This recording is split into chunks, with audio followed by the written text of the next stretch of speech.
É chegado o reino. O homem foi criado para reinar na terra. Me tens feito rei sobre um povo cuja multidão é como o pó da terra. Dá-me agora sabedoria e conhecimento. Deus fez o homem para reinar na terra. Em Gênesis vemos que criou Deus, pois o homem à sua imagem, a imagem de Deus o criou, homem e mulher os criou. Deus os abençoou e lhes disse: sede fecundos, multiplicai-vos, enchei a terra e sujeitai-a. Dominai sobre os peixes do mar, sobre as aves do céu e sobre todo animal que rasteja pela terra.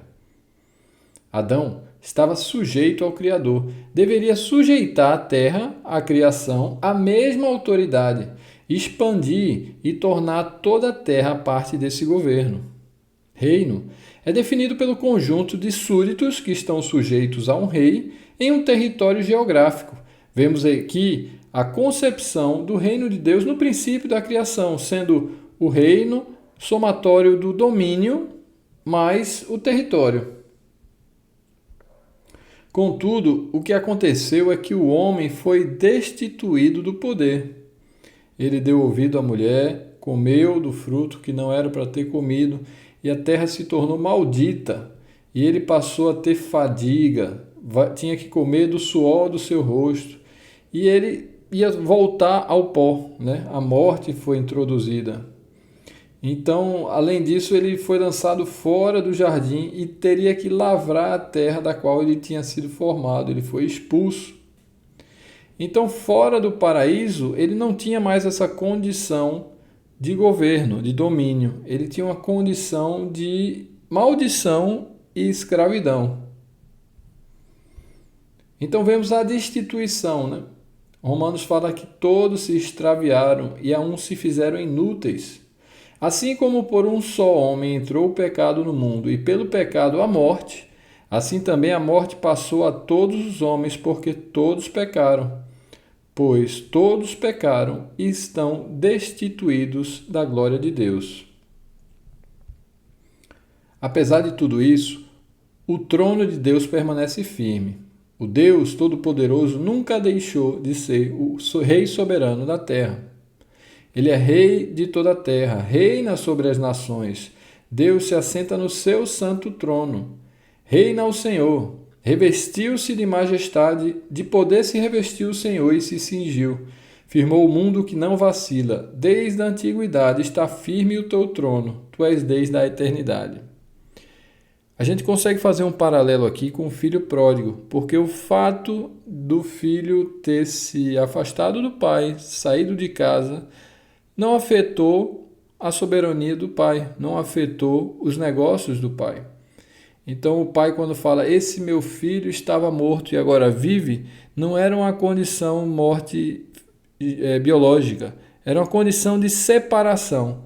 Então o homem se separou de Deus, mas Deus continuou sendo rei. O que aconteceu nesse mundo foi que Satanás passou a ser o príncipe desse mundo. Isso foi o que próprio Jesus falou, assim intitulou.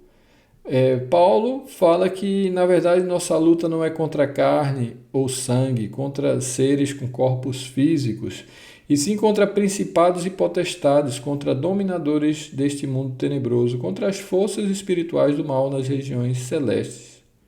Então o mundo inteiro jaz no maligno.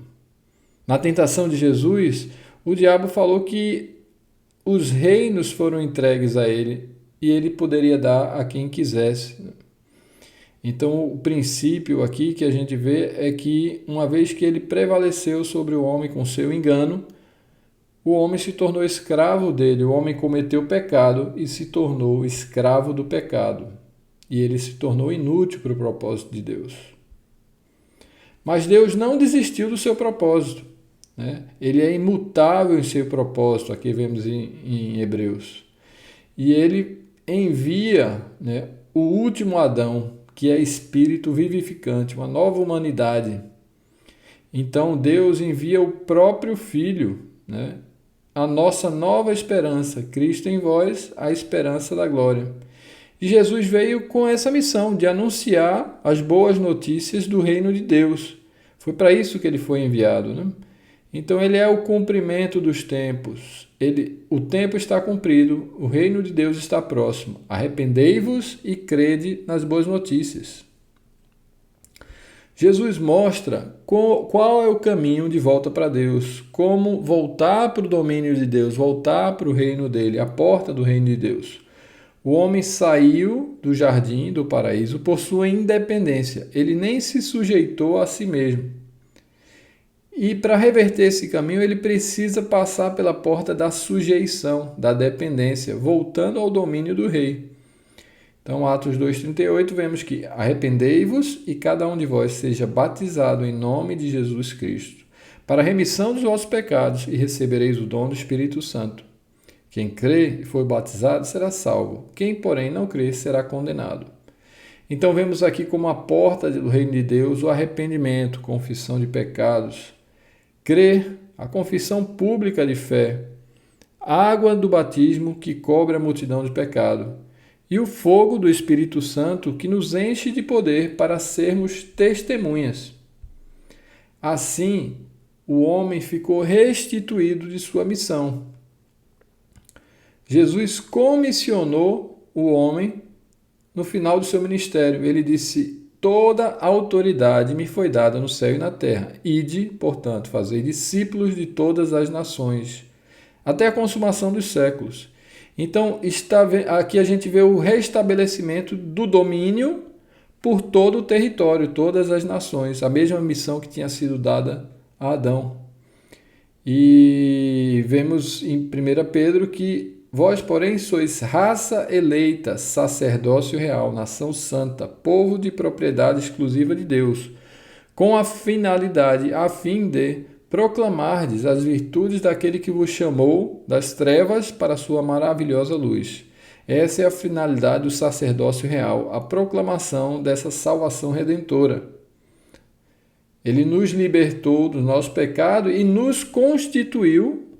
O homem estava destituído e Jesus vem e constitui reino, sacerdotes para o seu Deus e Pai. A ele a glória e o domínio pelos séculos dos séculos. Amém.